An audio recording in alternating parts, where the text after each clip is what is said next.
corrections there. She kept saying Cheryl, Cheryl, Cheryl. Well, it's not just Cheryl, it's the whole family that's all in this all together.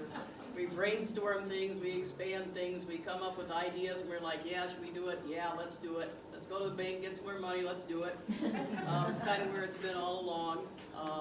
I'm third generation, Harold and I are third generation.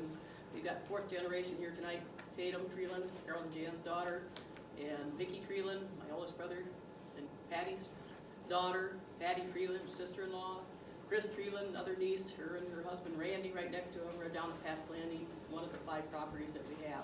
So it's not an I, it's a we, with all of us all the way home. So anyhow, the Chippewa Flowage is very near and dear to us, and it's near and dear to, you know, thousands of people that have experienced the Chippewa Flowage.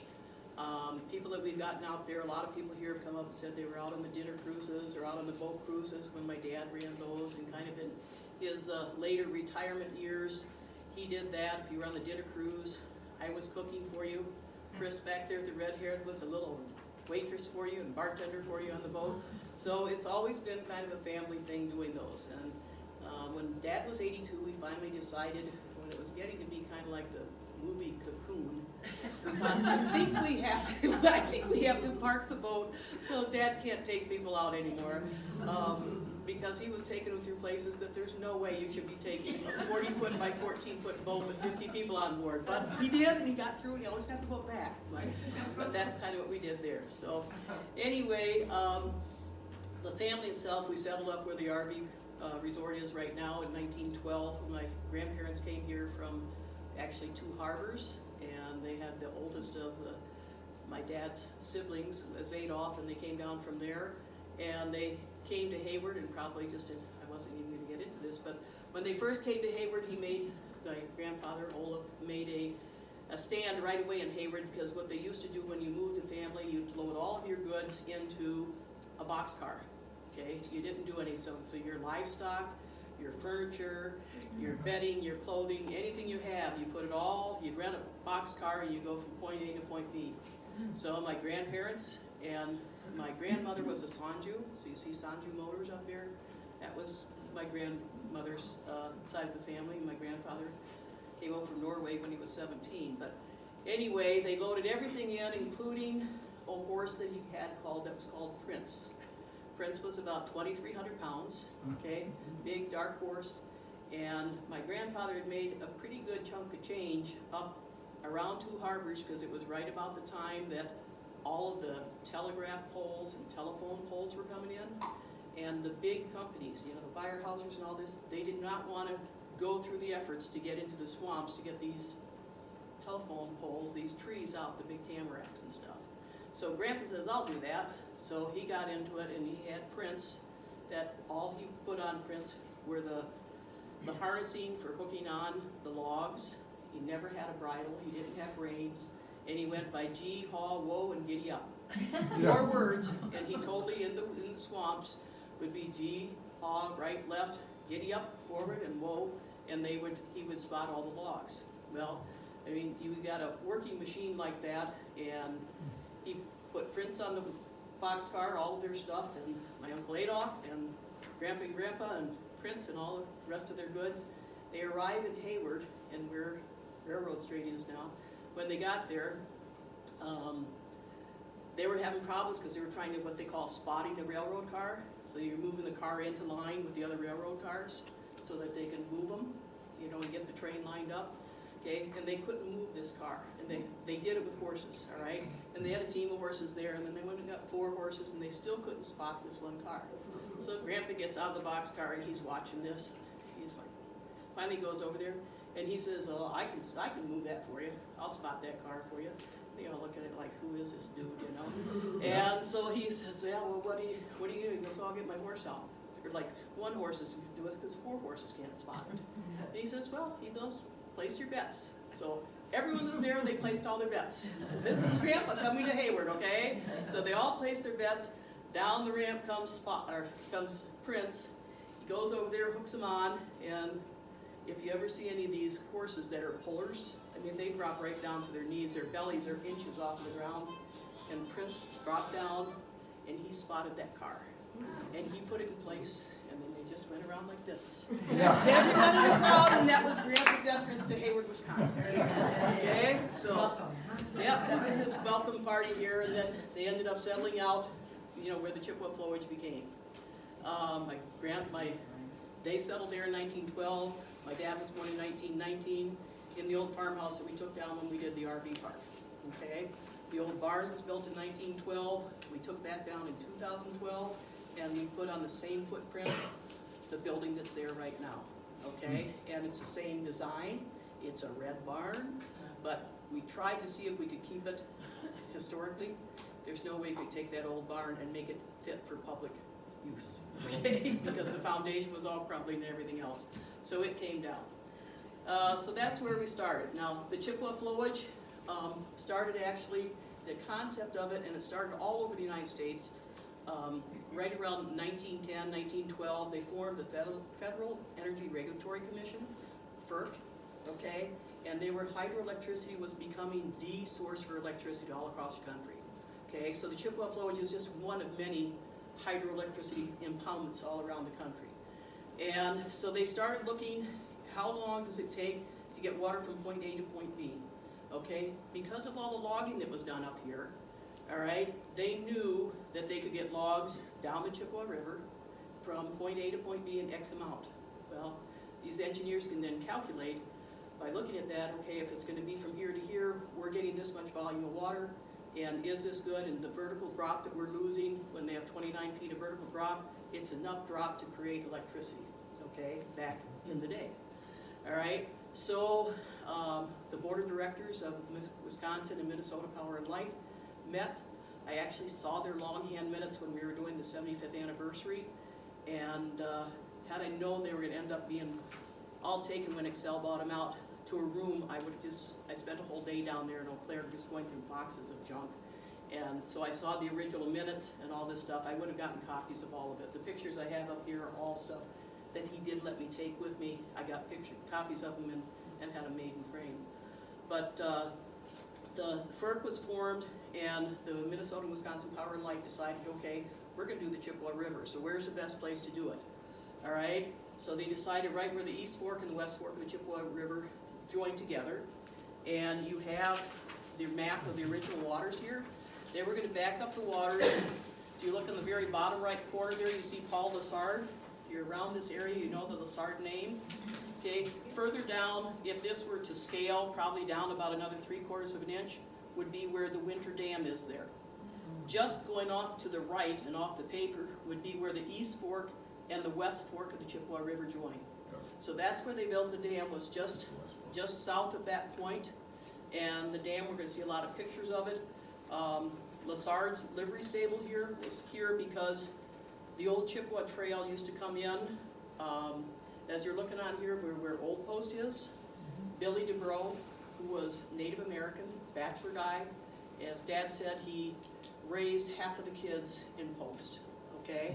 He took all the strays in, all the problem kids, and he took them always in, and he had a hunting and fishing camp there in the late 1800s, okay, into the 1900s. When they were going to flood the dam, they knew that Post, which says the Old Post on your map here, was going to be flooded out because it was right in the banks of the West Fork. There was no way it wouldn't be flooded out. So anyway, people used to come up, doctors, lawyers, professionals would come up from Chicago, Milwaukee, and they'd come up to Park Falls. They'd get on buckboards there, and they'd come up the Chippewa Trail, and they would come up through Paul Lessard's livery stable. Paul Lessard's livery stable was like a bed and breakfast for man and beast alike. All right? And when we did the tours, we always went by there. You can't see it anymore, but you used to see it because it was all sumac, where it used to be, and it's all grown over with trees now. Okay? But that was, historical, because that was there before the Chippewa Flowage was Paul Lessard's. Old Post was there, and it wasn't called Old Post then, it was just called Post, or Trading Post. Yeah. All right? And that would be sitting right on the banks of the West Fork of the Chippewa River. Okay? You see that line that's running through there, and it says up in the upper left around Lake and Hayward. That was where the road was.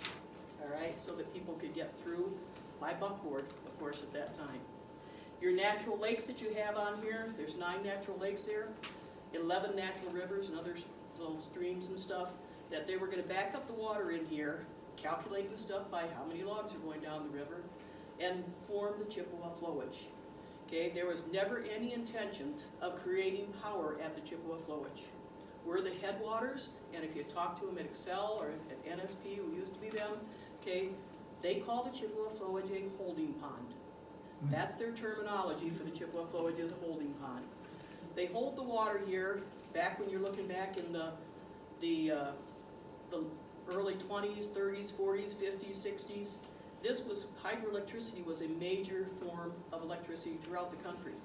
And hydroelectricity was their main form, and now the whole thing has changed. Now we're getting into new energies, and we're getting into wind and everything else that we're getting into now, nuclear, whatever, so that we're changing the use of this lake, okay? Now, when it was first formed, they had people that they calculated, using topographical maps, etc. Okay, they don't have all the technology that we have today, and they calculated where they thought all these waters were going to go as they start going through all the nooks and crannies, just like we see out here now with the spring runoff. Okay, so when they formed it, and they had the first full head of water was in 1923, okay, in the fall of 23. But there's, if you look at the dam itself, there's 3 big Tainer gates, and then on the right and the left of it, or west and east of it, there are big earthen dams that are way bigger than what the dam itself is, okay? And they had leaks in the earthen dam in 1923. So at the end of the season, fishing season, drained her down so that they could repair the earthenworks, filled back up again in 24, and that's been the lake we've had ever since, okay? Primary purpose, though, was hydroelectricity. Had nothing to do with tourism, had nothing to do with fishing camps, had nothing to do with the ecosystem, okay? That was not even a consideration. It's hydroelectricity, it's a holding pond. From here, this water goes downstream. The next place is Lake Holcomb, south of Ladysmith. And then from there, that water continues down the Chippewa River to Lake Wissota, from there on down towards Durand, eventually ending up in the Mississippi, okay? So that's the Chippewa Flowage, basically what we have. But when they logged a lot of these off, you look at old pictures, you look at pictures in like the 20s, 30s, 40s, even 50s, even some places now still, but not as much. It looked like they didn't even attempt to log the places off. It looked like it was just a flooded area because there were trees poking up everywhere, all right?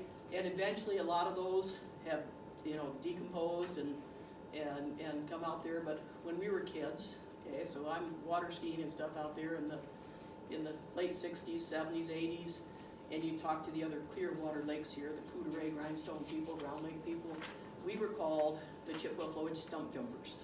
All right? That was our nickname over there. We were the Stump Jumpers. All right? We weren't jumping stumps, but that's what they do, because they're used to going out. The first time I went out in Round Lake, and we were out in like 25 feet of water, I looked down, I saw bottom, I just shut the boat down right away, because I thought for sure I was hitting. Right? And they go, well, put the oar down. I put the oar down, I could see I wasn't even hardly putting it down. It's like 25 feet deep, and you could see it. The flowage is a root beer color water. It's clearer in the spring, late fall, but otherwise it's a root beer color, and it's a dark colored water, stained water, and a lot of that is all the runoff that's coming from all the swamps that come in when you're refilling it up every year. So, anyone any questions on the original waters? Okay, that was all a sideline there, so I better get rolling here. Okay, the dedication marker that we have there, in 1975, or in 1998, we did a 75 reunion, or anniversary of the Chippewa Flowage. It was a big thing. We worked on it for like 4 years. We had the head of Lithwick who was helping us, keeping us all on track. I was chairing the thing, and we ended up with a huge celebration that we had down by, at that time, what was Herman's Landing in the Lake Chippewa campground. We had vendors, we had DNR stuff, we had boat rides, we had stuff going on. It was just a circus. We had about 2,000 people there that day. Okay. At that same time, we also put in with that a historical marker, which is just north of the bridge at CC on the side of what's now known as the landing, and told the story, because the LCO Indians were never in favor of the Chippewa Flowage being formed. They were against it from the start, and they still are bitter, a lot of them, about it today. Okay? So you have to respect that. But they were moved out if you go down towards where Old Post was, when they flooded things out, their cemetery, those families that allowed them to exhume the graves were picked up and moved down by Lake Pokegama, or Pokegama, however you want to say it, down by what now is New Post, because it was on a natural lake. It's up on real high banks, so they knew it wouldn't be flooded out. They built them a new church there, because they had their church out there on an island. You can still go out there and see the foundation of it out there. And you can see where all these graves were exhumed, because they figured it was going to be flooded. They didn't do any landscaping, so to this day, you go out there and you just see pothole. They're probably about this deep now, and you just see pothole, pothole, pothole, pothole, where they exhumed the graves and took them back down to New Post, which is now New Post, and now this is when it became called Old Post. Okay? So this historical marker is there right by the bridge, so that there was acknowledgement to the LCO that they were not in favor of it, but we have a great resource out there right now, and this was erected there in 1998 from that committee. Okay? Making the dam. Okay, number one thing I want you to look at here, this is down where the dam is. The cement structure you see on the left side are the 3 Tainer gates going up, the great big boom there. But as you look out on the horizon, okay, it's like, where are all the trees? Yeah. Okay, a huge problem where you had wooded forested areas was that you'd have forest fires. And the forest fires burnt until they burnt out. You didn't have planes going over dropping anything. You didn't have firefighters out there doing them. So the place, they would just burn totally off. Okay, on your map, there's a big, right by Cranberry Lake on the east side, there's an island called Big Timber Island. Okay, and on Big Timber, which is right over here, okay, the reason that Big Timber is called Big Timber, where islands get their names, something had to happen on them. There's 140 islands out there, they don't all have names. But Big Timber got its name because you can see Chief Narrows going across the top of it, the West Fork going along it, the other side you got Cranberry Creek coming in there. So it was surrounded, you got Cranberry Lake. It was an island always, okay? So when they had these big forest fires, Big Timber Island never burnt off. So after they made the flowage, all right, and they dammed it up, here you got scenes like this, and then all of a sudden you got this huge stands of huge timber. So what are we gonna call the island? Big Timber Island. So that was the first island name there, and it still is a large stand of timber out there, okay? But these are just pictures showing the construction here, the houses up there, because the guys that were working came here and they just lived here. It was just like a logging camp. And these are just various shots. You can click through these, just shots. Now you see the 3 gates that are there. They're called Tainer gates, T-A-I-N-T-E-R. We got a lot of Tainers around this area. It's actually from a guy from Wisconsin that developed the Tainer gate, and it's a gate that opens from the bottom up. All right, so you don't have the spillway of everything gushing over the top. Opens from the bottom. The water goes off at the bottom of the lake, not the top. Okay, and so that's just all construction pictures there of it going on. The guys working there. Now, when you see the Chippewa Flowage, and if you go down here by boat, you got to figure that up here at the top, just below that little house-like thing there, the water level is right there where the vertical stops and that other one. That's your water level there, so you don't see all of this stuff. But I've been to the Hoover Dam before 911, so you can still go out there. And I mean, I was amazed at this. You get people down here and they go, that's it? Because the most part, the cement is only 3 gates across. You know, I think it's like 50, 60 feet, something like that. And you get to the Hoover Dam and it's just like unbelievable, you know. But they started work on the dam, actual work on the dam itself in 21, finished, as I said, in 23. These are just different pictures of them out here. We should end up with, there's that big boom there. I said, I'll just tell you guys that this is Notre Dame with the big fire up there. Okay. Okay, the completion of the Tainer gates where the water passes from the bottom. The earthen dam goes several hundred feet to both sides there, holding back the water is known as Big Chip. Completion 1923. A few holes in the earthen portion. Repairs need first full head. That stayed in was 1924. The picture of some of your workers there. I don't know who any of them are. Now, as you look at the horses here, if you look down here on the horses, you see those 2 handles kind of going up the hill there, Yeah. right here? Yeah. Okay. that's how they move dirt, okay? It's called a slusher. We have one of those, all right? We've used it out at the resort when we get the washout, blowout holes in the middle of the harbor. And what it is, it's like if you were to take a big, like a grain shovel, a scoop shovel, you know, it's got the sides up on it like this, and the back, good scoop shovel, all right? But it's bigger, and they make them bigger sizes, and then coming off of the scoop shovel, there's handles off, like a wheelbarrow kind of off the back side of them. And those are the handles you see there. What you would have is the horses would be hooked up onto them for power, and you'd grab onto the wooden handles, and the person who would be guiding the handle would take like a little cut, a deeper cut, you know, and they, when they were full, put her down, and they'd skid out on the bottom of the shovel and go move the dirt away.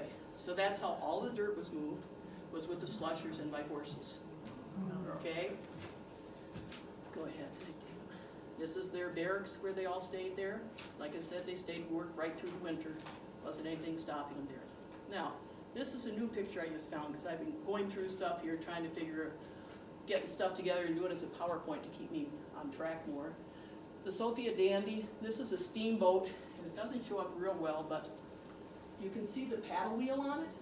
It's not the old Namakogan Queen, okay? But that's there, and the story on it, that it was from the Chippewa, the Clam, Ghost Lakes, Big and Little Moose Rivers, when they got the stuff to the flowage to push them down the West Fork Dam with this Sophia Dandy.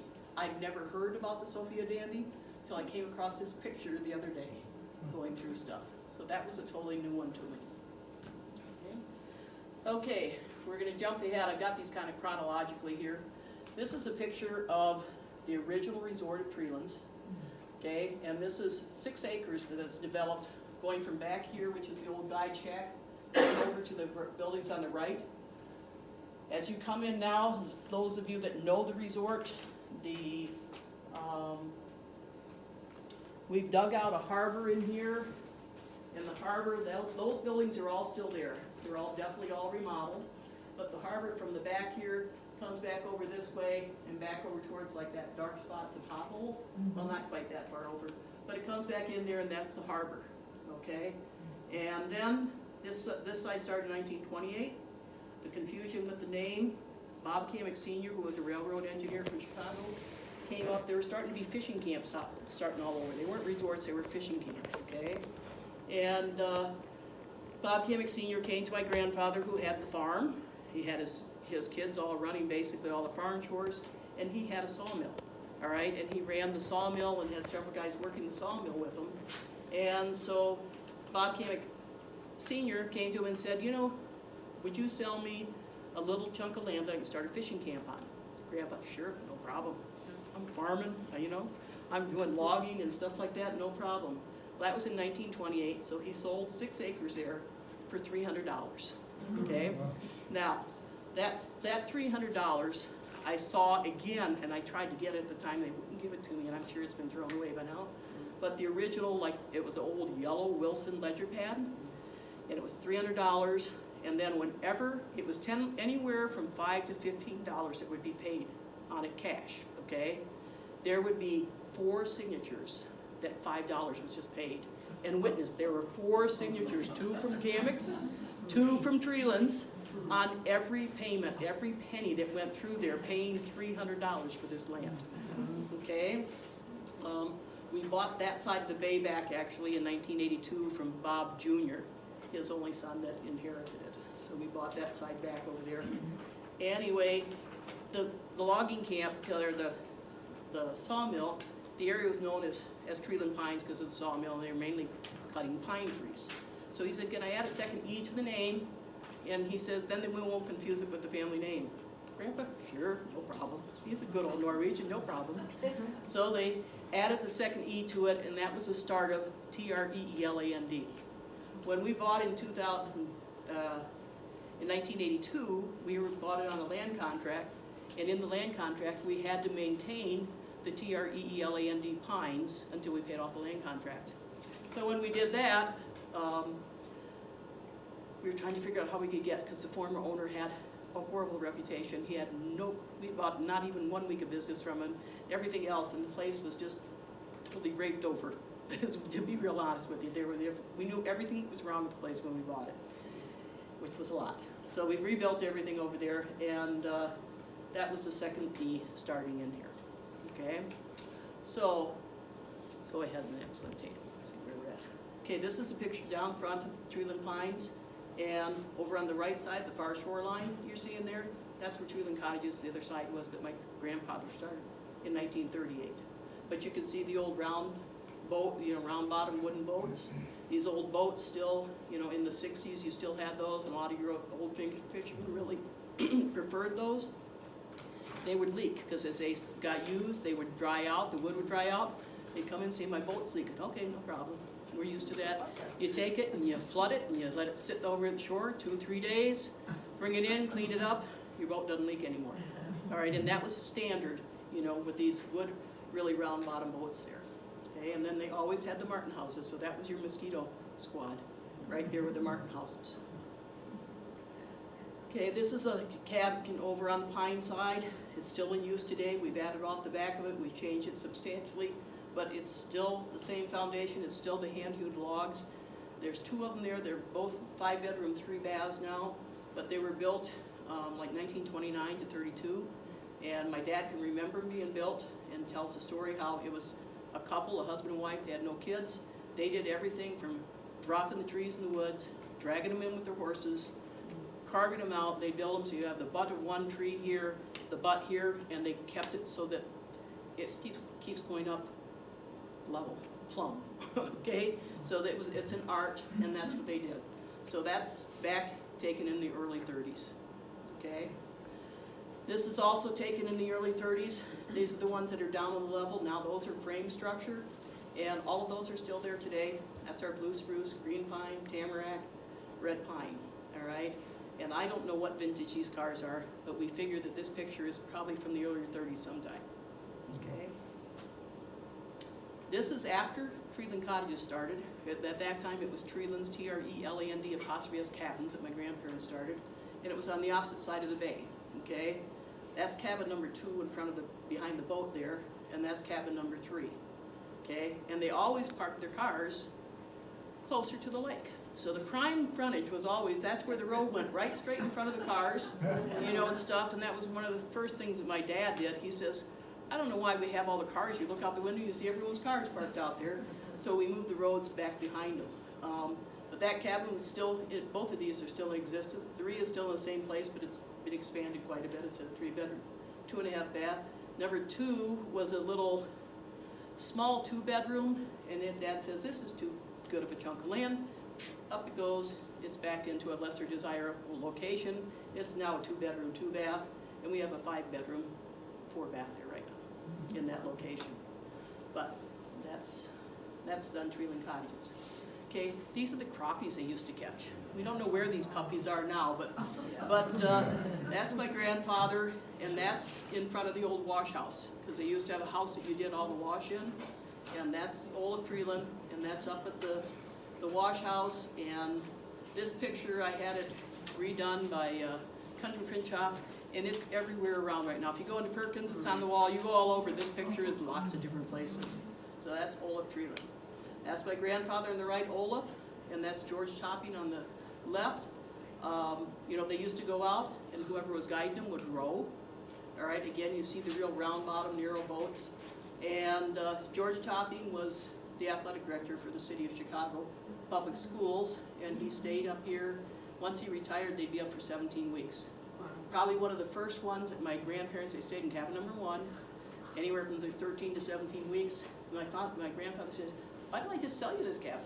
Nope, I don't want anything to do with doing anything. I'll come up here, you take care of it, I'll just pay you to do everything. Okay, so he tried to sell him a cabin way back then, didn't work. So in this picture is a lot of places also. Okay, this is my grandfather here. I don't know who's in, this is in cabin number 3, the one we just saw. Field and Stream magazine used to give away a certificate and award every year for the largest muskie, largest of each species caught in the United States. This was caught on the Flowage in 1946 by Bill Ladwig. That's my grandfather holding it, and I don't know, I can't remember what the size of it was. Yeah, anyway, my grandfather was a pretty good sized guy, and it was a pretty good sized fish. All right, and that won the Field and Stream certificates. There's the original certificates on the wall in the lodge if you come in just to the left. And the head of the muskie. Huh? And the head of the muskie. And the head of the muskie is mounted. Yeah, you didn't mount whole muskies back then because you need them. All right? So the head of the muskie is mounted. It looked kind of prehistoric sitting there with all the teeth. Okay, this is Louis Spray now. This is just one of the articles here. Local lakes for World Prize Muskie here. And this is Louis Spray's, 63.5-inch muskie that some people contest, whatever. And that's just one of the newspaper articles on it. Okay, this is supposedly, and I'd never seen this picture before either, but this is allegedly when they were bringing the fish in and coming to the docks at what used to be called Herman's Landing. Okay, and this is Louis Spray coming in from that day's fishing supposedly. I think it was touched up and done a different photo at a different time, a photo op for making it look like this is it, and that's the stuff on it. Okay, the fish. This is also Louis Spray's mount. Louis Spray had a tavern down in Rice Lake, Wisconsin. That's the mount back there. And that tavern burnt down, and with it, the mount was lost at that time. Okay? All right, this is another picture I found for the first time. It was an action photo. Again, you see, look how big that motor is. That's probably no more than 18 horsepower at the max. All right, but they were like washing machines back there. But someone was always on the oars, and this was a fish. They got the picture of the fish jumping up, and he's reeling it in. So that's not photoshopped in or anything. That's an actual old black and white photo we found. Okay, this is over on the Pine side, the opposite side of the bay from us. All right, originally there was like a little shallow, reedy thing coming out. That got all filled back in. And you can see we're a little later, a little more modern motors here, and I'm guessing this is probably late 50s, early 60s, all right? Boats are now getting to be a little bit wider. They're still wooden boats, but now they're a little bit wider. You can see over on the dock from there, you see a fiberglass boat. Fisher fiberglass boats. They were one of them, Fisher and Badger. Your first Badgers were out of Coudray. Fisher was out of Shell Lake. So you started seeing some different boats other than the standard woods boat here. So that's, said probably early 50s, or late 50s, early 60s. I still have One of those. And we always call it the tippy boat. Okay. Hayward Lakes Resort Association started in 1953. It was the first organization of all of the resorts in the Hayward Lakes area. And 1953 they formed. 1954 was their first vacation guide that they had. And it was the Hayward Lakes Resort Association, and my grandfather Olaf was the first president of it. Okay, my dad was past president. I've been past president a whole bunch.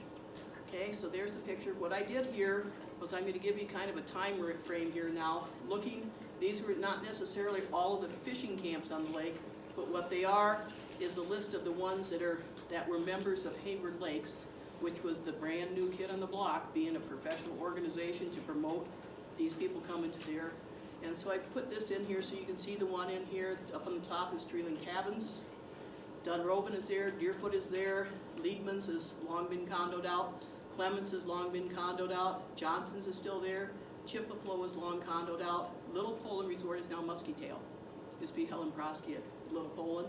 Big Muskie is there. Rest Haven is now one of our properties, what is called Oak Shores. Okay, Pat's Landing, Chris and Randy are down there. And Lawrence's Resort is what used to be, well, before it was sold out, the most recent it was Schultz's, and then before that was LeBecca's. Okay, World's End Lodge, all the way under. If you take World's End Road, you will know real quick that it is World's End. Okay, Kelsey's Muskie Haven has been condoed out for quite a long time. Arrow Resort is down in CC, but on the west side, and that's up Crane Creek, and that's been condoed a long time. Cavanaugh's Pine Point Resort is now Cisco's Pine Point Resort, so they've got campground and cabins there. Herman's Landing is now the Landing, and Arlene's Bayview is now R&R Bayview. Okay, so we'll go to the next one. And out of all these, they're showing the little maps from the pond here. 1954, we had 18 fishing camps on the Big Chip that were members of Hayward Lakes Resort Association, and 10 of those 18 are still operating, some of them under different names. Okay, 1956, now we've gone to a full-color glossy front, all right? We're going big time with this group. We can go on there. Okay, now we look at it, and we now are up to 29 members on the Chippewa Flowage. So now they're like, hey, these guys that started this in 53, they're on to something. We're up to 29 members now on the Chippewa Flowage, 14 of which are still in operation today as resorts. Okay, so there's the whole list of all of those that we have. Okay, now we're going to jump time lapse here. We're up to 66 and 67. All right, full color, little Bucky Badger there fishing with his little motor.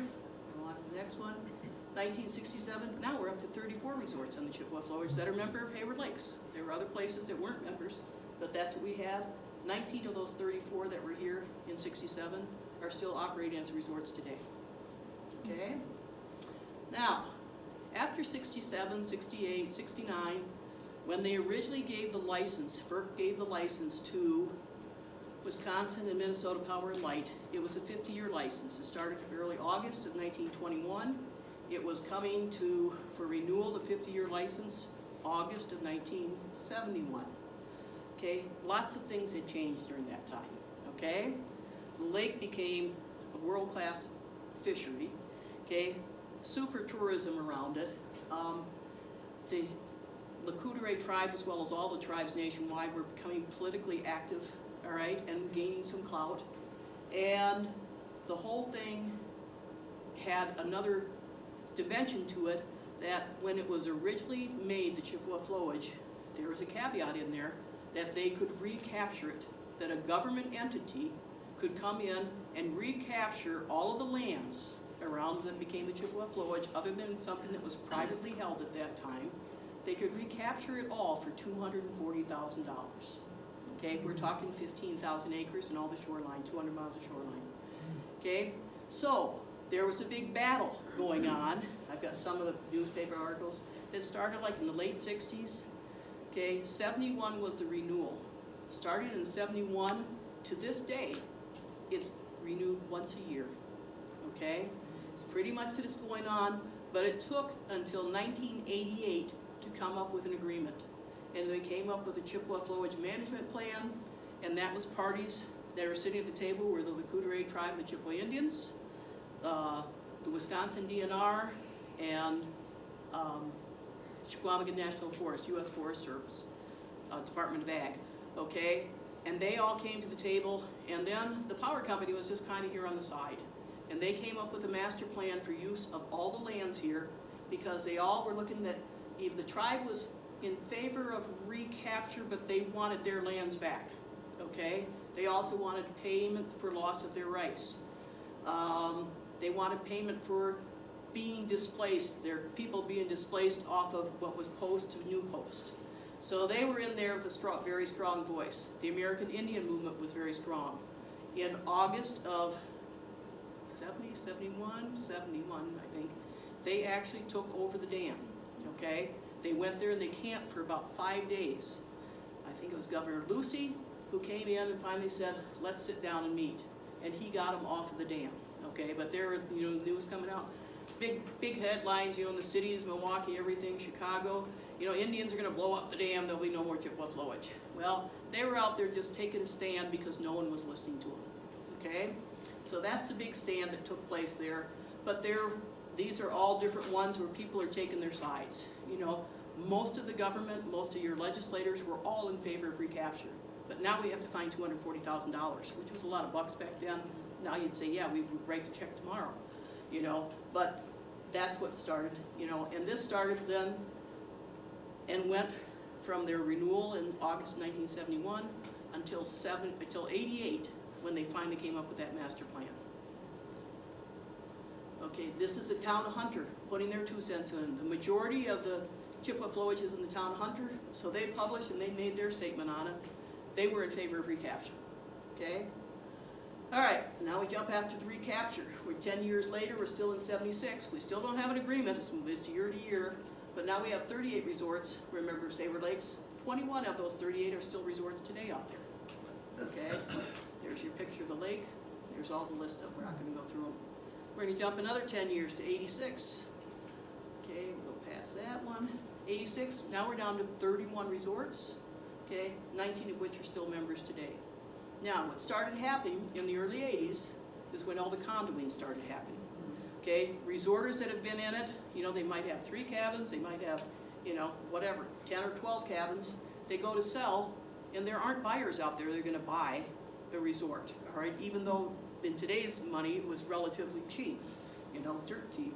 But they weren't, so you can turn around and the realtors will chop it up into a condo form, and now there's lots of buyers, all right? So you saw these places selling out, and they're selling their cabins off for $15,000, $20,000, maybe $30,000. All right, so it opens up the market to a whole lot more people that can afford them. And this is what the Chippewa Flowage has been the strongest bed of tourism in Sawyer County. Probably I'm going to say about 6 or 7 years ago on Nelson Lake, they lost over half of the resorts in 1 year to condoing. In 1 year. All right, so that's what's happened to all of your resorts and stuff. The ones that are surviving are doing well. They're expanding, you know, and going from there. So now we're going to jump forward, okay? 1988, we finally have an agreement, okay? We have a dedication by Tommy Thompson, Governor Thompson here. This historical marker is on Highway CC, north of the landing, probably about a mile just south of Golden Fawn Road.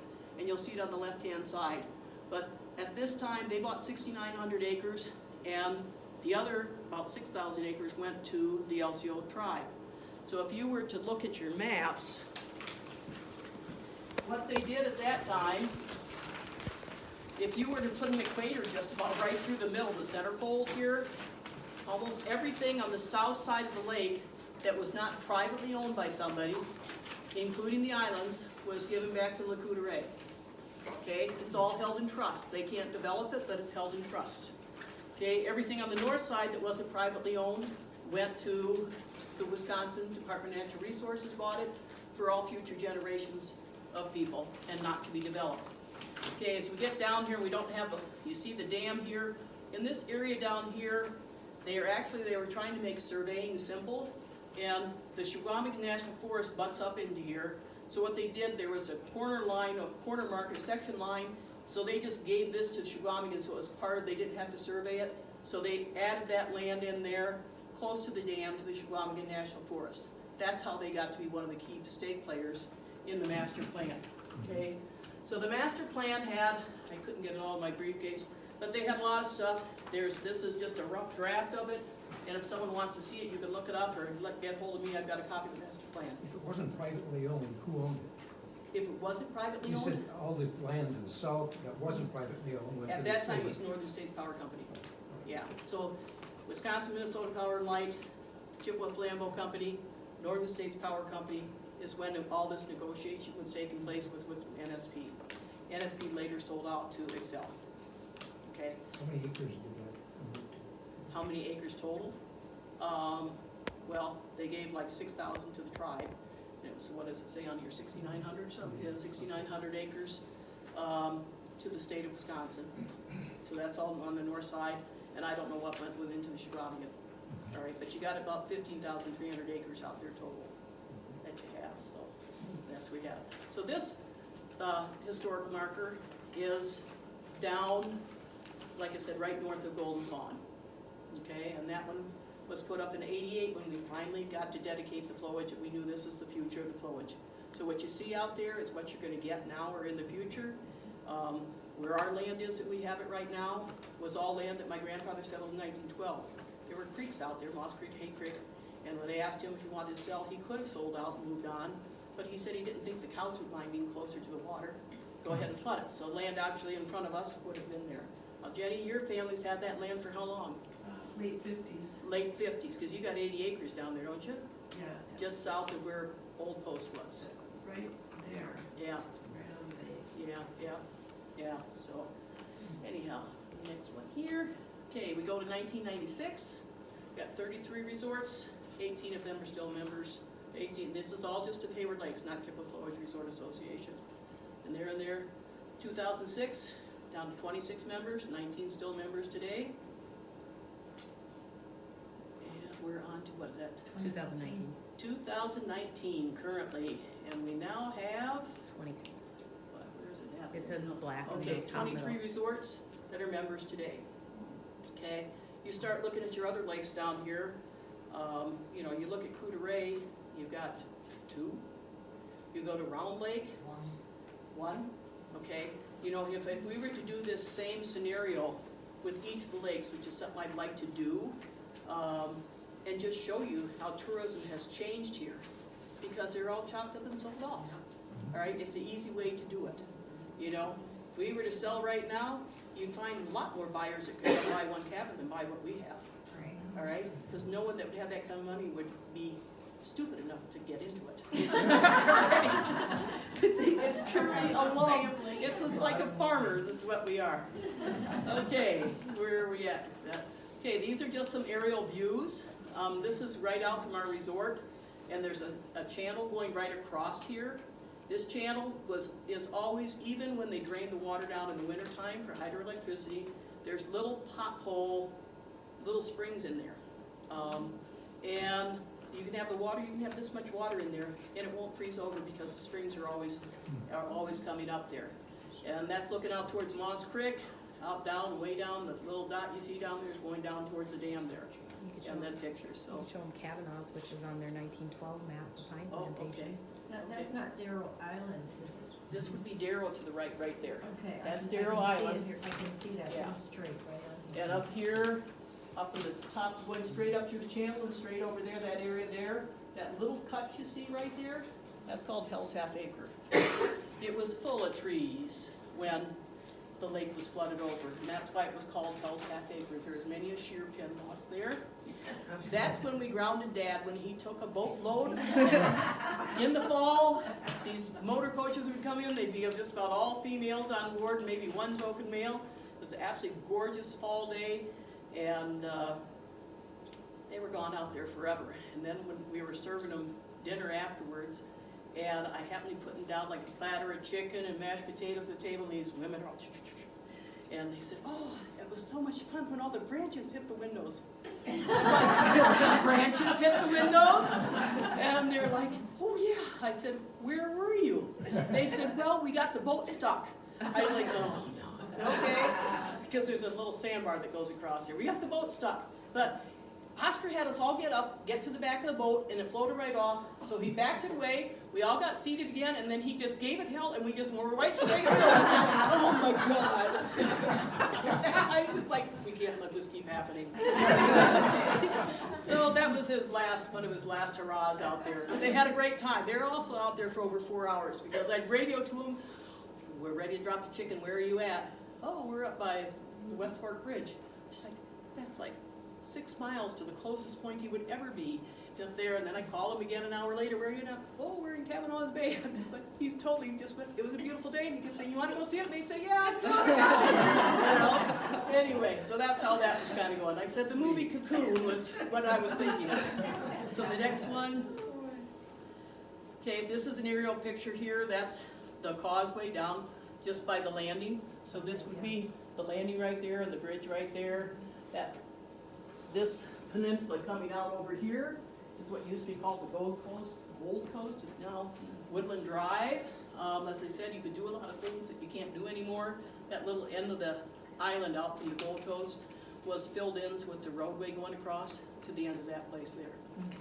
Okay, Deerfoot, to put it into perspective, would be out over in here, going straight across from the landing out this direction. That's going out, going down. Old Post would be, I should have brought a ruler. Old Post would be down, coming around here. That's Pete's Bar, that lighter color water there. You go down through the thoroughfare and down that direction towards the dam that way. Jenny's property would be right down off that little island there. Yeah, okay. There are a lot of lakes, a lot of islands. Oh yeah, and this is just a part, you know, this is not the whole lake at all. Okay, and then this is back to us today. You've got the map that's there, and see if anyone's got any questions. Unusual, you said something about buying back the land under a land contract? So did your family not own it at one point, or what did you mean by that? Where Treland Pines is, Yeah. we actually, my grandfather sold Bob Kamick Sr. 6 acres of land. And he developed Treland Pines with 2 E's. Okay. And developed those cabins, that log cabin we saw, those other white ones with whatever those cars are in front. Oh, that's 6 acres. That was all Treland Pines. We bought it back from Bob Kamick Jr.'s son, or Bob Kamick Sr.'s son, Bob Jr., Okay. in 1982, Okay. okay? Gotcha. And then we bought out our parents in 86, and then it became expand and go wherever. How many resorts did you buy out? How many, you have tax landing? We bought out, in 86, we bought out our parents. There was a beer bar, flipping your Tombstone pizzas in and out, jiggle corn behind the bar, popcorn. And we did that in 86. And then in 1991, we expanded the main resort, put in the full-blown restaurant, the pool, the 10 motel suites, and we went for year-round operation, okay? Between 91 and 97, we had 21 units built from the ground up, fully winterized, built from the ground up, not a cabin that's built for summer use that they say is winterized, efficient heating systems and stuff. And by 97, with the snow not being dependable, I said to Harold, you know, we get to April, all of our deposits come in January, and I get to April, when we were open in the wintertime, I said, we're flat ass broke. I said, I don't have any money to start with anything, and normally we should have plenty of money to get rolling. I said, if we're gonna be open in the wintertime, I might as well just get big shoebox of money, go out on me, and if I know the people in the car, flag them down and give them the money, because then at least I know who's getting it. I said, because we know we aren't, all right? So that was our last winter that we really tried with the bar, restaurant. You know, we were doing Christmas parties all in December and stuff, some into January, and really pushing it, promoting in Minnesota, Iowa, Illinois, Wisconsin for snowmobiling. And, you know, it was just something that wasn't worth it to us, for us to do it. Now, Chris and Randy have Pat's, so the main resort there. Second location we did was Oak Shores, which used to be Rest Haven on here. Later became Lighthouse Lodge. My sister Linda and I bought that in 96, and we thought it was gonna be it was a resort that had 10 cabins, and of course the realtors got hold of this, and I love this. So they kept the main lodge and bar in the middle, and they teed the land off behind the cabins on the north and south side, and they made one condo association with all these deeded accesses going through, all right, to the whole thing, okay? In 20 years before we bought it, there were 9 owners, okay? Everyone raped something off of it and never did anything right, okay? When we bought it, we thought we were gonna be in, this is now 96, about $150,000 in remodels, and we were gonna end up with 6 units. $650,000 later, we had 6 units, okay, down there. So that was Oak Shores, that was 96, 97. Then in 2001, we put 3 more units in the pool and down there. And then in 2003, 2002, 2003, right next to R&R Bayview, to the south side was a chunk of land, 8 acres that Maria Newmiller, who was a widow from Germany, didn't trust anybody.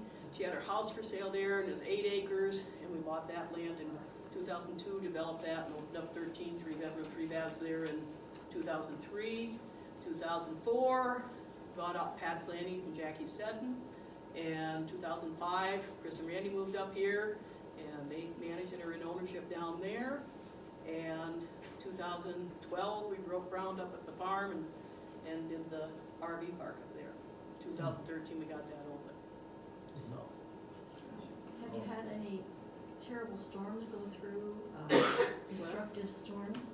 What we've had, I can say about 3 years ago now, 4 years ago, they put on $550,000 of roofs at our place from hail damage. Wow. At the main resort, and at the RV, Yeah, yeah. yeah. So, yeah, the hail damage was the biggest thing. Right. You know, otherwise trees and stuff, we've had some trees that have gone down. You know, typically, well, we had one a couple years ago that they had to take the whole, decapitate the whole thing and put all new trusses on it and stuff like that, so, How's the business at the RV? great, Is it? yeah. A number of places have gone to condos, but it sounds like you've added a lot of units. Have you tracked how many units actually are available for rent from the old days to today? I would say that we're probably, with the VRBOs and all the Airbnbs, I'm sure we're more, all right? But, and people think that as resorters or motel owners around here and Ham Lakes Visitor Convention Bureau now is what it is, that we're against the short-term rentals and the private homeowners. We're not at all. All we want them to be is licensed and pay their taxes like we do. All right, that's all we're looking at, because we need those properties out there because there's a market for those properties and they're everywhere else in the world. It's not gonna go away, but let's get them so that they're managed and they play by the same rules. You know, instead of getting there, renting it out and getting $100 on every rental they have. You know, let them have the proper insurance, let them get inspected, you know, and let them pay their sales tax, let them pay their income tax, let them pay their room taxes. All right, and we're not against them at all. We just want them to be in a business that they're gonna be a business. But the flip side of it, you look at all the residential areas, it probably, you know, some of you in here have probably bought where you thought you were in a residential area, and now you got yahoos next to you every day, or every weekend, you got someone there and it's party central. All right, so that's an issue that has to be dealt with, but it's not just here in Sawyer County, it's everywhere. You know, DC just passed some real strong laws. Your cities are starting to be the first ones that are standing up to it and passing some pretty stringent laws on the short-term rentals. Yeah, because like you say, they come up and they're up here to party for the week. And they don't And you give still a- have to go to work the next morning and they're out Well, with their and they don't jet care. skis until, Yeah, you know. well, I mean, there are people that I know that they've gone, taken people's lawn furniture off of their place because it's not at the place they're renting. Right. I can tell you that we have people that march in, we've got pools at all 5 of our locations, and the people just think that it's a given that we're municipal pools everywhere. That you can walk in, you see them come in with their pontoon boat, mom and dad go to the bar, and 8 kids bail to the pool, you're out there, no, this is for registered guests only. Pats, you have the same thing down there. You know, they see the recreational facilities of the resort, and these private homes don't have the recreational facilities. So, it's great if you want to just be away, read your book and Yeah. stuff like that. But if there are kids involved and want to don't have bring up some other amenities other than, you know, watching TV or. don't bring up your frat house. Mhm. So, any other questions here? Overall, your resorts, how many units do you have? I mean, is that a, 81 vacation homes and 75 RV sites that all have full hookups, full sewer, water, electric. just curious, 'cause it sounds About, like it's a between lot. all the locations, we're about 90 employees. Oh, okay, wow, great. Year round, probably a dozen that are year round. You're gonna be right up there at Sawyer County. No, we're far away. Barb? Other than your family, do you have a hard time finding good help? Well, the last couple of years have been challenging. I will say that we get our crew in, we get kids that have a work ethic, and most of our kids start with us like when they're probably 13, 14 years old, cleaning cabins or cleaning boats, and a lot will stay through us through college, 23, 24. Some of them go to masters, still go work with us. So we have a lot of repeats, and if we need people, we tell them, tell your kids, we need 3 more wood boys. They'll find their friends to work with them. This summer, well, last summer, because housing is such a problem, get people in. Last summer's the first time there's this thing called work campers. They're people that have RVs, that they travel, they take a job somewhere, and some of them might be the same, that they go to the same spot every year, back and forth, and then down to, south somewhere, and they go back and forth. And others just, they want to go here this year, they want to go there next year, they want to go here, whatever, but they enjoy, they're normally young retirees, they are financially sound, but they still don't want to be eating away on their nest egg, so they want to work, they're not, they're working for some of them $10-12 an hour, and no benefits, but you give them a spot in the RV park, and they're excellent workers, And so we had 2 work camping couples last year, we got 2 work camping couples coming this year. We just had a couple through another place called workingcouples.com, and I put an ad on there, and honest to God, between pushing the button to put the ad on it, within probably 45 minutes, I had a dozen people. And all of them, strangely enough, We have 2 that we hired from there, they just got here yesterday from Kentucky. But all the rest of them were like in Africa and all these other different places, and just about all of them are people that are the main staff on people's yachts. All right, and they've been on yachts for like 3 years and they're ready to get off the yachts. Yeah. And they're the grunts on they're not owning the yachts, they're the grunts that are on the yachts doing, we do this, that, we do all the entertaining orders, all the stuff, whatever we have to do, they do everything. You know, swab the decks, whatever, Yeah, you know. they want solid Yeah. ground. Yeah, and so we got a couple, but they're not coming from yacht, they're from a racetrack down in Kentucky. And he managed a restaurant down there, so they just got here last night. This summer is our first, we're having 4 Europeans coming, all right, so, but you have to work with their visas, and the visas are strong, you know. You can't just say, yeah, we want you here from May 15th to October 15th, because it's totally dictated, and every country in Europe is a different visa amount that allows them to go, you know, so some of them might be an 8-week visa that they can get to come over here, some of them might be a 12-week, some of, you know, they're all different, so it depends on where you get them from. And so we're gonna try 4 with accents this summer, see what happens. That's kind of neat for them too. Yeah, yeah, so. But, anything else? This whole thing started back in the early 20s. There was a big protest, 50th anniversary. Are there any concerns about coming up in the next couple of years, or a few years, or? At the 75th anniversary, there was, okay, the protest that happened at the 75th anniversary, okay, I was chairing the thing, all right? We had the tribe 100% on board from the beginning. As a matter of fact, we started with a public meeting at the convention center, all right? Advertised it all over the Story County Gazette, the the Hayward paper, and we advertised it for the public to come in, because we thought there's a lot of energy out there, and people that are retired that have a love of the Chippewa Flowage or the area that wanted to help in the 75th anniversary. And right away, the tribe came in and said, well, we can get Cliffwick, Great Lakes Indian Fish and Wildlife Commission, to come in and get a moderator in for this whole thing. So, you know, the old times where you have your white flip charts all over here, that's what we did, and we do 3-hour sessions. For like 2 years we did 3-hour sessions. I have a 3-ring binder, it's this thick, with everything we went through to do the 75th. They were on board with us till probably 4 weeks from having the thing. And then all of a sudden they were out there, and I won't mention their names, but all of a sudden, yeah, we're gonna have a parade, we're gonna float a whole bunch of coffins there in front of you. Just like, oh God. All right, so I mean, that's where it went. But I mean, up until that point, they actually got the whole Cliffwick on board. They took all the notes, they recorded everything, typed everything out, sent it out to everyone, and they were on board with us for like over 2 years, well, just about 3 years, you know, before the event. And I said it was within probably a month of the event that all of a sudden they weren't. What So, changed? beats the hell out of me. Somebody got to them and said, you can't be celebrating this. Those are your ancestors that they moved the graves and get in it. So who knows what they told them. There was some of the elders from, I remember that was in the paper, was it 2 or 3 of the elders from the original post? Well, Okay. it wasn't elders that were the ones that were causing the ruckus. No. It was I people younger than I was. Right, but I was saying they felt honored or whatever, because they were actually there. Yeah.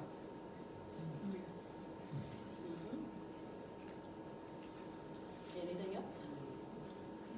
This seems so unique. Do you know of any other area or any other flowage that's this big? There's not probably anything else in the United States that's like the Chippewa Flowage. You know, I mean, there's really not. It's a gem that's here.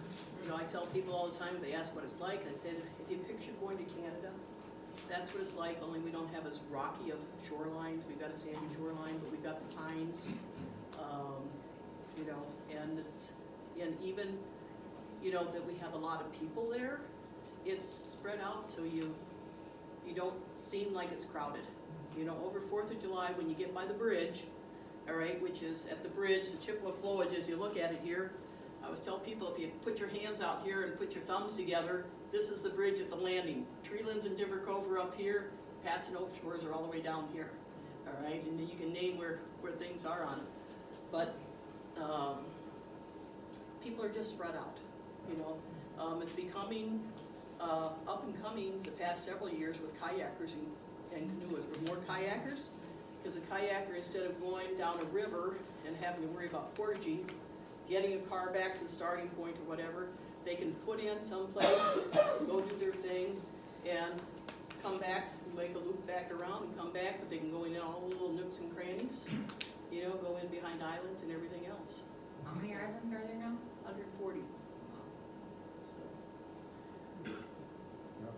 Do you know if they're ever gonna get a better boat landing on the west side? We've only been working on it for about 30 years. We thought we had it with Schultz's, and it was a legal loophole that it got taken away. Because the town of Hayward actually owns that ramp, and the town of Hayward had an accepted offer. And a legal loophole and some weaseling, and I sat in the courtroom when it got weaseled away, so, yes. And we think what's happening to it right now is becoming probably private vacation rental. Given all the undeveloped land when it was turned over to, DNR and the state and the tribe, do you have any idea what percentage of shoreline is developed versus what is natural? 8% is developed, 92% undeveloped. That's right. And that's the way it'll stay? Is That's that? where it'll stay. Only places you see would be someone buying something as a tear down, Oh, and that's all you're gonna see. There's not, you've got a chunk of vacant land there, but that's probably one of the few chunks of vacant land on the lake. How about logging? Are they doing logging? Oh, yeah, they do logging out there, but they can't come on the islands, they can't come within 200 feet.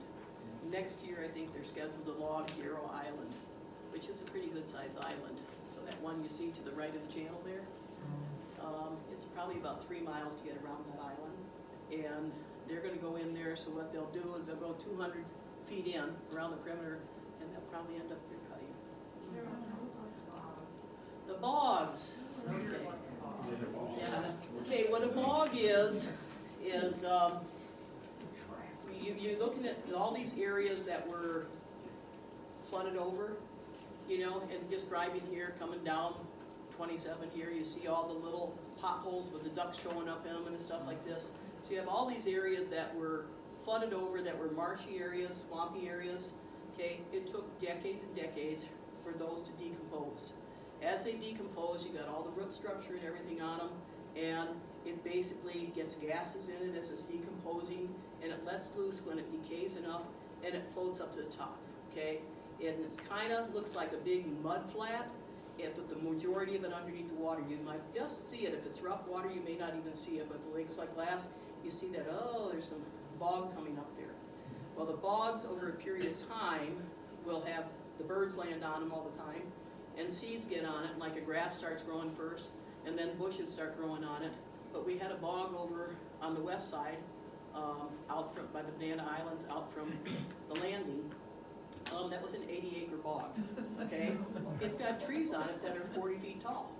All right, so it's been there from the beginning, but it all comes up, and now with the changing water levels and the ice pressure on them, a lot of these bogs are busted up into smaller pieces, and they float on the surface. So if you take a bucket of water and you put peat moss in it, and where does it go? It floats right to the top. You can't get peat moss to sink, all right, because it's lighter than the water, and it floats, and that's what a bog is. It's that same, if you went in there and grabbed through the branches and all the roots and everything else, it's just this peat bog is what it is. And it's floated to the surface, and then they just grow. And wherever the winds go, take it, and just about every summer, it seems like, we get chunks of these bogs. That big 80-acre bog is now into, I don't know, probably half a dozen pieces. And you get them so they can make it into the bridge. When they were putting up the new bridge at CC, they had that barge right there. That barge was pushing it out, and they had a picture in the Sawyer County Record where the winds were so strong, it blew it right in, snapped the trees off, and it was wedged underneath this new bridge that they're putting on. Yeah. So they've got their barge out there getting the thing out. So that's what the bogs are. And Kavanaugh's Bay, which is, if you look on your map, okay, coming straight down from J and A up there at the top, okay, and come straight down, you see Kavanaugh's Bay right in here. Okay, you see all the little lines on it? That whole bay there is all bog. So you're right in here, okay? And that bog, I took a snowmobile out there way back when I was a whippersnapper. It's about 6 miles around the perimeter of that bog, Wow. okay? And it moves in there about, I'd say maybe 50 to 60 feet is what it can move to, because it's landlocked. Years ago, well, not that many, 3 years ago maybe, Uline, Yeah. you saw that in the paper, the whole thing with Uline? What he wanted to do, because he bought land, his chunk of land that he bought that was undeveloped, okay, was back in from Fletcher's Bar, and it's back over on this side down here. So he came into here, and he wanted to put up a structure here, and when you looked at his drawings, it looked like we were putting up a new bridge with pilings, you know, like you'd see something in Florida with all the support on, not a suspended bridge, to hold these, they were like 4-foot pilings coming up to hold that away from his shoreline, so he'd always be able to put his docks and everything in there. Well, it was a big issue, and then Excel Energy actually has ownership of all the lake bed. So they, in order to get it, first of all, they'd have to get it past Excel, and Excel wasn't going there. And they'd have to have a lease of some sort with Excel, which they weren't gonna do. So it kind of dropped by the wayside, so. But You thought they were illegal to do anything with them? you can't take them out of the lake. You can get permits to take them out, but you have to take 100% of it out.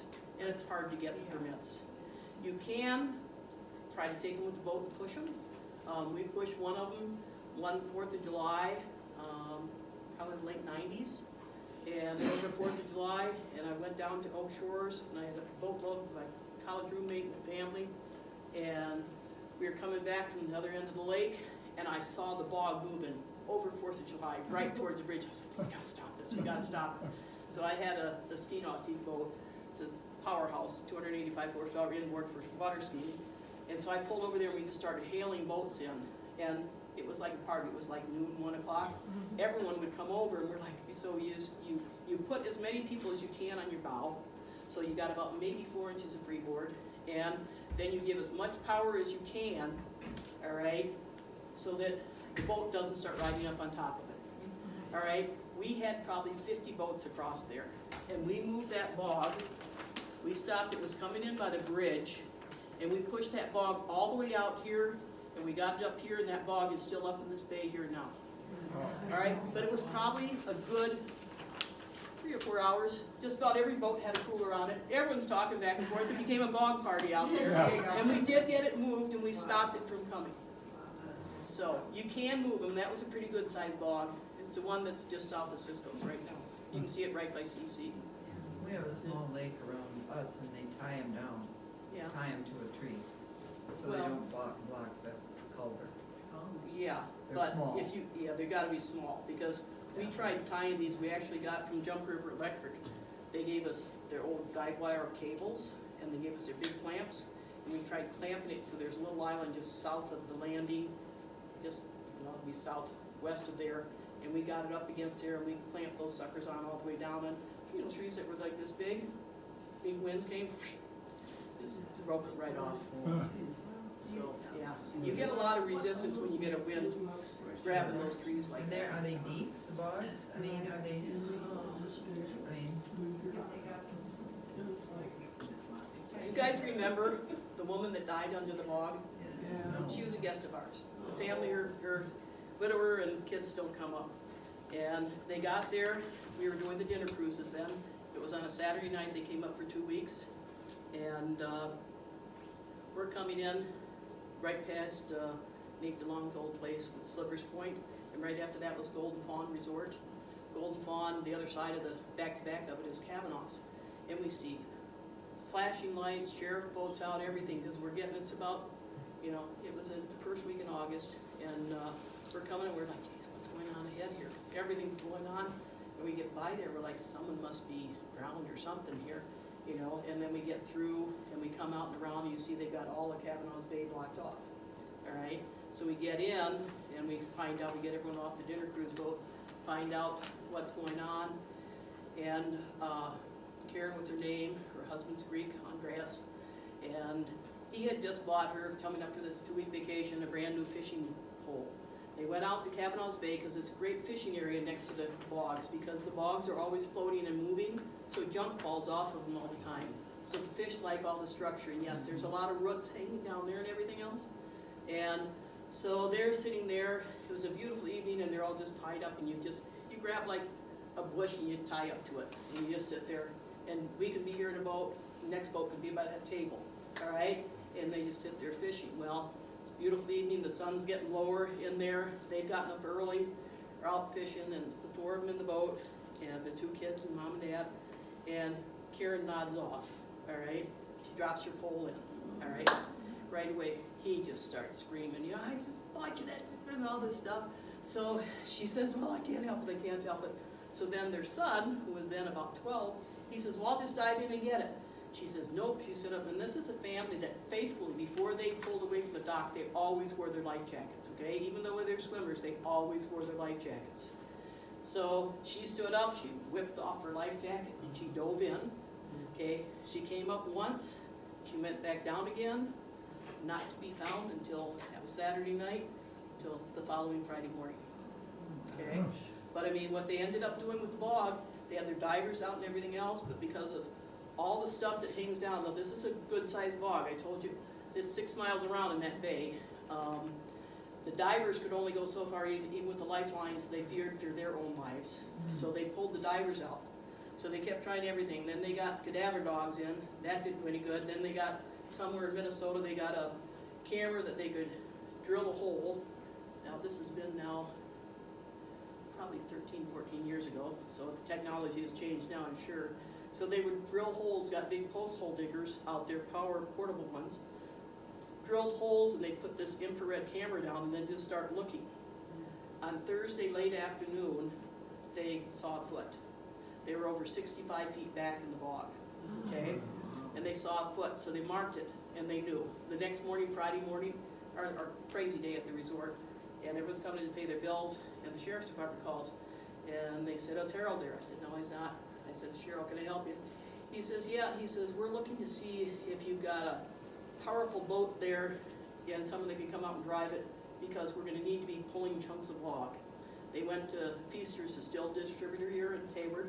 They got a 12-foot blade on a chainsaw type of thing, and they went out there and they started cutting 10-foot chunks, with that being their target there, they marked 10-foot chunks of bog. So I sent Tyler out with the ski nautique, all right?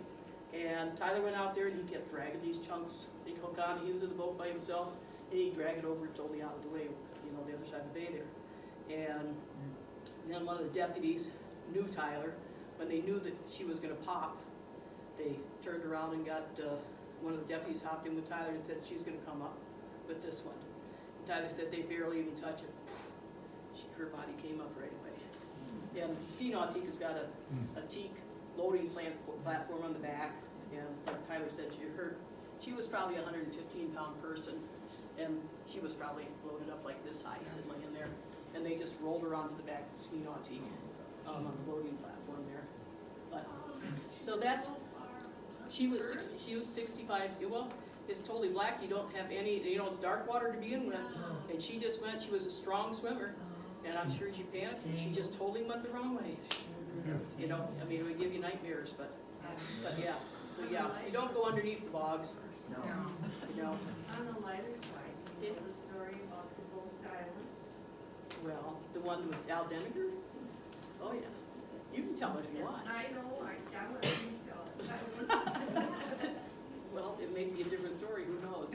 Al Deniger was a guide on the Chippewa Flowage, and right across from where DeLong's cabin used to be, which was Slivers Point, which isn't Slivers, yeah, it's still on there, Slivers Point.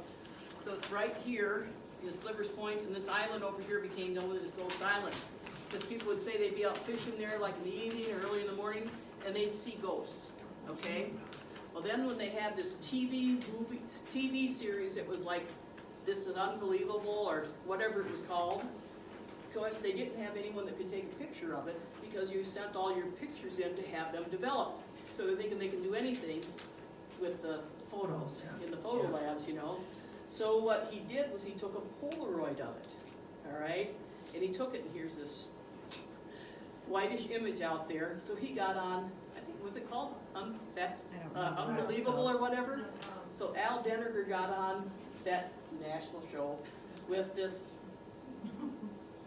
image that they saw out there early in the morning, and that island is now Ghost Island. I don't know if you have any other stories, or? No, but isn't there something to do with, the chemical stuff there that causes that reaction that comes out of that island? Well, I So saw that the they picture, did- it was over the water. Yeah, I but mean, it was out in the water. It's more than one person has seen the Right. different things. So I heard that there was some kind of a chemical that was there that caused. I don't know how it would out in the bay there. It's not necessarily smoke, it's like, it's like, Maybe the chemical is What in do the we people call that are it? seeing it. yeah, what it's not a mist, what is it? Like, Huh? that fog. Swamp gas. Yeah, Swamp like, gas. it's like a gas is what they Yeah. thought. Yeah, well, I don't know, but that's what I know about That's Ghost another Island. story. I said a good one is Chipmunk Island, Yeah. which is on here. Chipmunk is a good story, because there's stories on islands, and that's how they get their names, like Big Timber. Chipmunk Island is an island that used to have a campsite on it, and it's just south of Deerfoot a little bit, right close to where the West Fork comes around the northwest corner of Big Timber. And Chipmunk Island got its name back during Prohibition days, okay? There were a group of guys here, as the legend goes, okay, there were a group of guys fishing on, or camping on Chipmunk Island, and they had moonshine. And one of the guys got hysterical and hallucinated that chipmunks were attacking him. So all the guys were trying to get him settled down, and they couldn't, and he ran into the lake and he drowned. All right? So that's how Chipmunk Island got its name. Because of the killer chipmunks. So they're starting to look like that now. Can you camp on the islands? There's 25 campsites out there.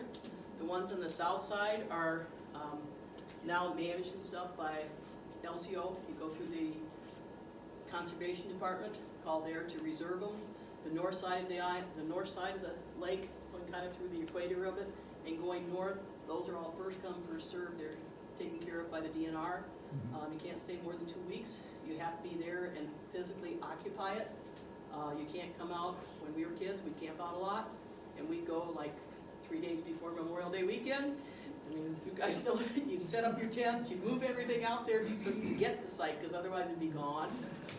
And you do all that. Well, if you did that nowadays, you'd come out on Friday and you wouldn't have a thing there, and someone else would have the site, because the DNR would confiscate. They do rounds on them, and they go in. If it doesn't look like it's occupied, fire pit hasn't been used, etc., they confiscate everything to never be seen again. So, yeah. So then there's no charge. I think DNR or LCO charges a minimal fee, but on the north side there's not. Carry in what you carry, carry out what you carry in.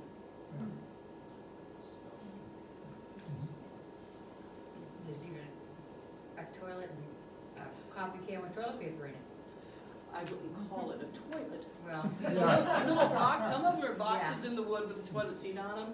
Some of them are, if I haven't been on one in quite a while, used to be like a branch strung across 2 trees here, and another branch here, so you just kind of brought one branch here and the other branch there and went in the hole.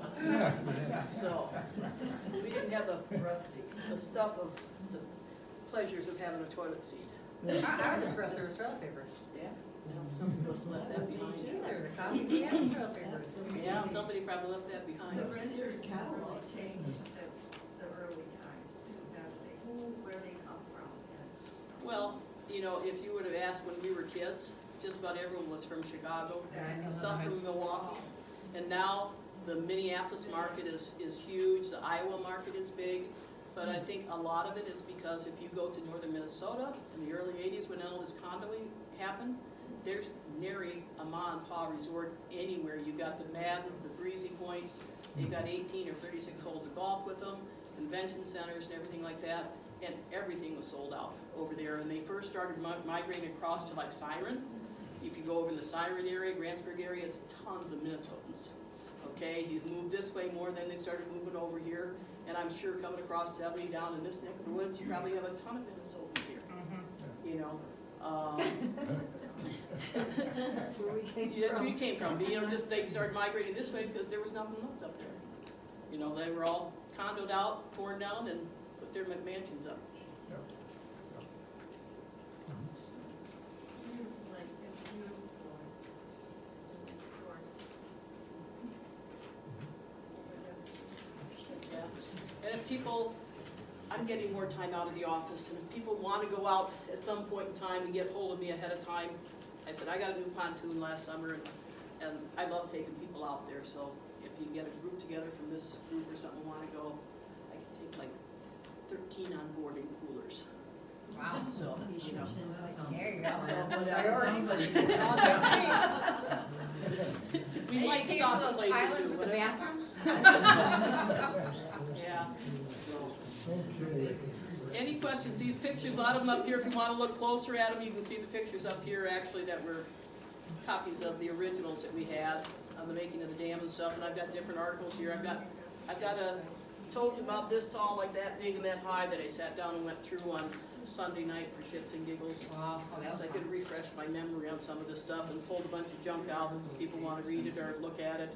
But if anyone gets really into the reclamation of it and stuff like that, that's what the majority of I got in that trunk, or that plastic tote, is just about just article after article, and so comes out, Governor Lucy in favor of reclaiming the land, you know, whatever it is, all these different politicians coming in. I can remember Dad very active in it, and going to DC and lobbying in there with some of the other resort owners, trying to get it to be reclaimed for $240,000.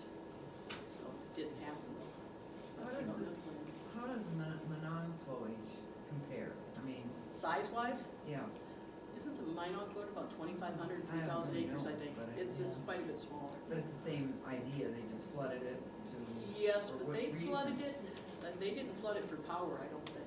And that's a more recent flowage. I had a guy a couple of years ago that contacted me about stuff, because they were having issues over there with weed controls. right, they Yeah. drained it. They drained it for Yeah. that, and then, Yeah. and whatever, and their Chippewa Partners is a group of the stakeholders, so we got Excel Energy, US Forest, DNR, PO, property owners, resort owners. Who's my sixth one? Anyway, and I chair that group, and we meet quarterly, and go through issues common to all of us, and hash out problems that we have, not common to all of us, and stuff. And that's how this guy got hold of me, was through doing stuff with that. So now, our land is a 100-foot setback. Is that true for most of When they did the whole flowage, then before going up to this 1988, they did surveys of all the land out there, and they actually went, because there were places that had leases, 99-year leases from Northern States Power Company. The Landing, used to be Herman's Landing, it was a 99-year lease. Big Muskie was a 99-year lease. Baumgarten's Resort was a 99-year lease. Dunroven Resort was a 99-year lease. And Dunroven, Denny Johnstone was the first one. What he started doing was, his lease was written so loosely that it just said basically the land occupied as Dunroven Resort. So what he did, Dunroven, on your map, okay, this is your peninsula here of Dunroven, okay, and this is Beaver Creek here and Hay Creek here. So between those whole things there, where 20 is here, what he did when they started saying that they were gonna they were looking at exchanging this land or selling this land out some way, shape, or form, and he had a lease. What he did, his son Chris, he turned around and he built a basement for a house on him right by B. And he went and got the building permit, no one ever said anything. All right, so now Dunroven, the resort is all down here. So now what he did was he put that out there, and he waited a couple of years and nothing happened. Okay, so then he went halfway between the road and the resort, and he put up a motel back there. Everyone's like, what in the hell would you put a motel a quarter mile away from the lake? All right, he did that because now he could show that he was occupying the land from B all the way down to the resort here. That was what you knew as. So he bought for $16,000. He bought all the land from Beaver Creek all the way up to B on the north side, Beaver Creek on the east side and Hay Creek on the west side, all the way down the resort for $16,000. You guys know I've been jet. Leonard Graham? Yeah. Leonard Graham used to be a guide, and he used to own the Hayward, what is that laundry? One that, run by the Moccasin, what's that laundry there? He used to own, Hayes, King Coin, the one that's right by the Moccasin. Yeah, King Coin. Used to be Yeah. Squeaky Clean. That one? Could be. He used to own that way back. Yeah, Leonard Nelson was. And then, anyway, he told me, because he wrote up the thing, and they did it on a napkin. And Danny said, I don't have any money, they wanna know what he want. And what all these people did that had leased land, whatever they offered is what NSP took. And they're all people that, through all the years, because of the lease, all they paid was their personal property tax on it. They never paid a penny real estate tax. Okay, so they all got deals. Yeah. We tried to go back, because my grandfather had a lease going down the Pines Road over to Moss Creek. We went and said, well, can we go back to that lease that my grandfather had? Nope, non-expired leases. We thought, oh, that'd be great if we went from Moss Creek to where we were. Wasn't happening, so. Anything else? Thank you very Okay, much. thank everyone.